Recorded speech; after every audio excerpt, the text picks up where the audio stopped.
आप सोए तो नहीं? पहले तो मैं आप सबसे क्षमा मांगता हूं कि हम इतनी देर हो गई हमें आप तक पहुंचने में, और आपका शुक्रिया अदा भी करता हूं कि आप इतनी देर से हमारा इंतजार कर रहे हैं। तो बहुत बहुत आप सबका शुक्रिया। साथियों, आप सबको मैं बहन जी के कुछ बातें बताने आया हूं। आपको जैसे कि मालूम है कि अब आपके प्रदेश में इलेक्शन आने वाले, ज्यादा समय बचा नहीं है। इलेक्शन में 4 से 6 महीने ही बचे हैं, और जैसे कि बहन जी हमेशा बताती हैं कि जब इलेक्शन आता है तो मनुवादी सोच रखने वाले आप लोगों के बीच में आएंगे और फिर से आपको वही झूठे वादे करके जाएंगे। जैसे अभी कांग्रेस की सरकार चल रही है, वो आपके पास आई और आपको बोला कि हम आपके बच्चों को रोजगार देंगे। मेरे यहाँ युवा साथी इतनी बड़ी संख्या में खड़े, आप सबसे मैं पूछता हूँ, क्या आप सबको मिला रोजगार? क्या मिला रोजगार? साथियों, ऐसे ही कांग्रेस की सरकार ने वादा किया था हमारी बेरोजगार युवा साथियों को 3500 रुपए महीना देने का। साथियों, आप सब जो यहाँ मौजूद हैं, जो बेरोजगार हैं, क्या आप लोगों को मिले 3500 रुपए महीना? नहीं मिले। क्यों? हैरान हो क्या? कांग्रेस की फितरत है वादा करना और फिर मुकर जाना। ऐसे ही आपके प्रधानमंत्री भी हैं मोदी जी। अब भाजपा की सरकार केंद्र में है, तो आप लोगों को याद दिलाना चाहूंगा, कहीं आप ये ना समझें कि अगर कांग्रेस नहीं तो भाजपा की सरकार में, केंद्र की सरकार ने 2014 में सेंटर में आने से पहले वादा किया था कि हर एक व्यक्ति को 20 लाख रुपए देंगे। क्या आप लोगों को मिले 20 लाख? अरे 20 लाख तो दूर, क्या आपके प्रदेश में उन्होंने स्कूल बनाए? स्कूल हैं आपके पास यहाँ पे नए? आपके बच्चों के लिए स्कूल शिक्षा की फैसिलिटी दी क्या? क्या आपके लिए मेडिकल सर्विसेज दी? अस्पताल बनाए?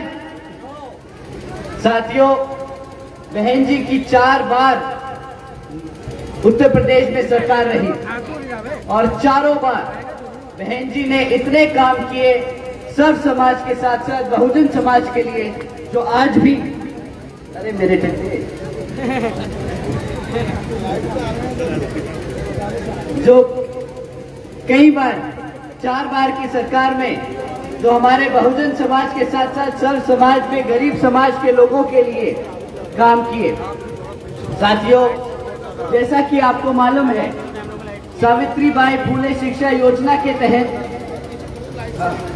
सावित्रीबाई फुले शिक्षा योजना के तहत बहन जी ने हमारी बेटियों के लिए 600 करोड़ से ज्यादा रुपए खर्चे। क्या आप यहाँ पे बता सकते हैं कि क्या इस सरकार ने खर्चे हैं इतने पैसे अपनी बच्चियों के लिए? बहन जी ने खर्चा। बहन जी ने अपनी सत्ता के दौरान 12,500 करोड़ रुपए खर्चे SC, ST, OBC समाज के भूमिहीन परिवारों को घर देने के लिए। क्या आप लोगों के लिए यहाँ पे इस सरकार ने घर बनाए? नहीं। साथियों, ये वो कुछ ऐसे एग्जाम्पल्स हैं जो आप लोगों को ध्यान में रखने होंगे। कांग्रेस की सरकार लंबा चौड़ा वादा करेगी, एक बहुत बड़ा मैनिफेस्टो निकालेगी, आपको मुफ्त में बिजली देने का काम करेगी, आपको मुफ्त में राशन देने की बातें करेगी। आपको बस पलट के यही पूछना है कि क्या मुफ्त राशन से मेरे बच्चे आगे अपने पैरों पर खड़े हो पाएंगे कि नहीं? मेरे युवा साथियों को पूछना है कि आपकी फ्री में बिजली की वजह से, फ्री की बिजली की वजह से क्या मेरे को नौकरी मिल पाएगी कि नहीं? साथियों, ये कांग्रेस के लंबे चौड़े मैनिफेस्टो के बीच पे फंसना नहीं है। साथ ही साथ आपके बीच में नीला कपड़ा डाल के बहुत सारे लोग जो आज की डेट में जिसे हम चमचे कहते हैं, मान्यवर साहब ने एक शब्द दिया था चमचा, वो आपके बीच में आएंगे चमचे बन के। आपको ध्यान रखना होगा कि एक चमचे में और एक सर्व समाज के हितैषी में अंतर क्या है। वो आपको मीठी भरी बातें सुनाएंगे, बाबा साहब की कहानियां बताएंगे, बट उनसे आप एक बारी को पलट के बस पूछ लीजिएगा कि भाई तुम अपने क्षेत्र में जाके एक लोकल बॉडी का इलेक्शन जीत लो तो फिर प्रदेश में आके हमारी बात करना। आपकी सिर्फ एक ही हितैषी पार्टी है, बीएसपी। बहन जी ने अपना पूरा जीवन समर्पित कर दिया अपने समाज के लिए, और अब बहन जी ने हमें भी भेजा है। यहाँ मंच में मौजूद सभी कार्यकर्तागण, सभी सदस्य आपकी सेवा में खड़े हैं।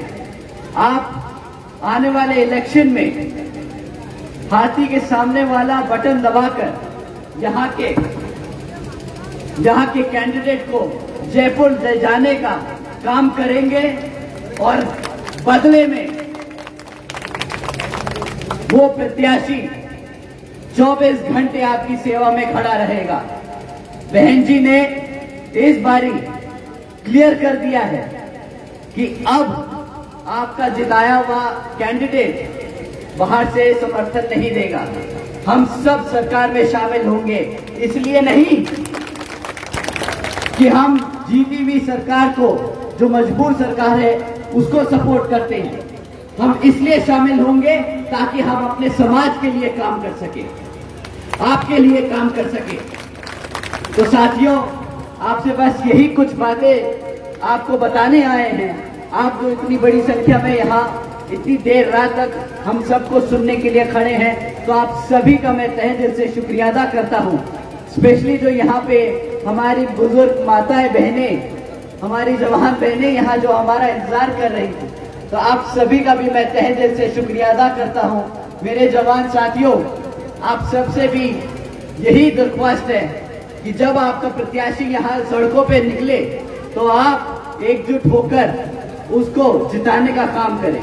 और साथ ही साथ इतनी देर यहाँ पे जो मीडिया बंधु भी यहाँ हाजिर हैं, आप सभी का भी मैं तहे दिल से शुक्रिया अदा करता हूँ। हमारा मैसेज, हमारी बात यहाँ कोने कोने तक पहुँचाने के लिए भी थैंक यू सो मच। जय भीम।